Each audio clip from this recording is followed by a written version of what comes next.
वडीलधाऱ्यांप्रमाणे आता लहान मुलं सुद्धा मोबाईल वेडी झाली आहेत। मैदानात खेळायचं सोडून मुलं मोबाईलवर तासनतास रील्स आणि गेम्स खेळताना दिसू लागली आहेत। मुलांचं मोबाईल पाहणं आता अति धोकादायक झालंय, कारण एका अभ्यासानुसार मोबाईलवर तासनतास खेळणाऱ्या मुलांमधील क्रिएटिव्हिटी संपते, शिवाय त्यांचं अभ्यासावरचं मनही उडून जातं। एका अर्थानं मोबाईल वेडी मुलं ढ होत असल्याचं पुढे आलंय।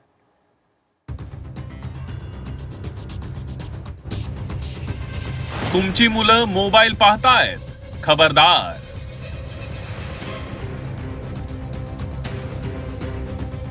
मोबाईल पाहणार तो अभ्यास सोडून देणार।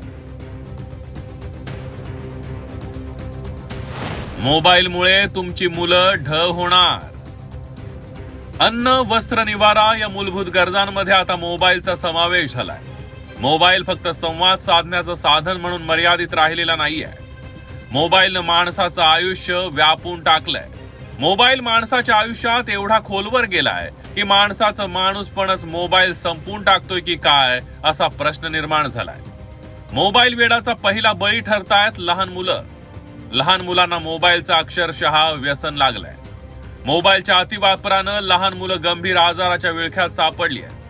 यातली आणखी एक गंभीर समस्या म्हणजे मोबाईलवर सातत्यानं उत्कंठावर्धक व्हिडिओज पाहिल्यानं मुलांची अभ्यासावरची इच्छा कमी झाल्याचं धक्कादायक वास्तव समोर आलंय। मुलांची एकाग्रता 50 ते 60% कमी झाली आहे। मोबाईलमुळे अभ्यासाची रुची कमी होत असल्याचा निष्कर्ष समोर आलाय। सर्जनशीलता म्हणजे क्रिएटिव्हिटी ही कमी होत असल्यानं पुढची पिढी अडाणी होण्याची भीती व्यक्त करण्यात येते। मोबाईलच्या अतिवापराने मुलांमध्ये एकाग्रता ही कमी होताना दिसते। शॉर्ट व्हिडिओ, स्पीडने असणारे गेम्स आणि नेमकं अभ्यासात संथ वाटायला लागतो, त्याच्यामुळे अभ्यासातला इंटरेस्ट मुलं गमावतात आणि एकाग्रता सुद्धा याच्यामुळे कमी होत असते। मोबाईलच्या नादात मुलांमधील बालपण, विद्यार्थी दशा हरवल्याचं चित्र आहे। लहान वयात मुलं खेळतात, बागडतात, ते सगळं मुलं विसरून गेली आहेत। मोबाईलमुळे मुलांमध्ये चिडचिडेपणा, झोप कमी होणं, लठ्ठपणा, कल्पनाशक्तीचा अभाव निर्माण झालाय। याहून गंभीर बाब म्हणजे मुलं मोबाईलच्या विश्वात रमून स्वमग्नतेकडे जात असल्याचंही धक्कादायक निरीक्षण नोंदवण्यात आलंय।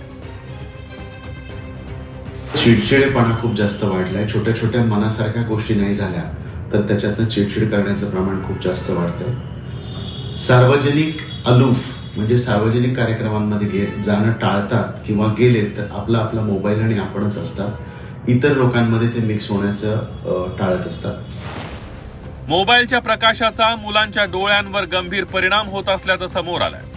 मोबाईलच्या अस्तित्वापूर्वी लहान मुलांमध्ये डोळ्यांच्या विकाराचं प्रमाण अतिशय कमी होतं, शिवाय चष्मा लागण्याचं प्रमाणही नगण्य स्वरूपात होतं। सध्या वाढलेल्या मोबाईल वापरामुळे 30% मुलांमध्ये डोळ्यांचे विकार वाढले असून चष्मा लागण्याचं प्रमाण खूपच वाढल्याचं सांगण्यात येत आहे। स्क्रीन टाइम हा एक कारण आहे की चष्म्याचा नंबर स्क्रीन टाइममुळे यांचा नंबर आहे, मायनस नंबर आहे, अशा मुलांचा नंबर स्क्रीन टाइममुळे फास्ट वाढू शकतो।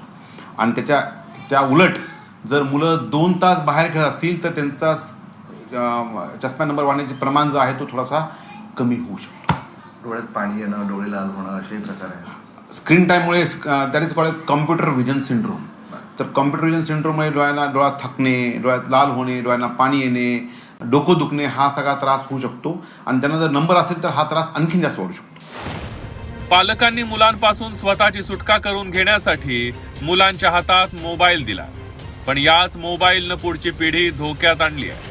माणसांमध्ये संवादाचं साधन म्हणून मोबाईलकडे पाहिलं गेलं होतं, पण याच मोबाईलनं आता माणसातला संवाद तोडलाय। एवढंच नव्हे तर मोबाईल माणसाच्या भविष्याच्याही मुळावर उठलाय असं म्हटल्यास वावगं ठरणार नाही। विशाल करोळे, झी 24 तास, संभाजीनगर।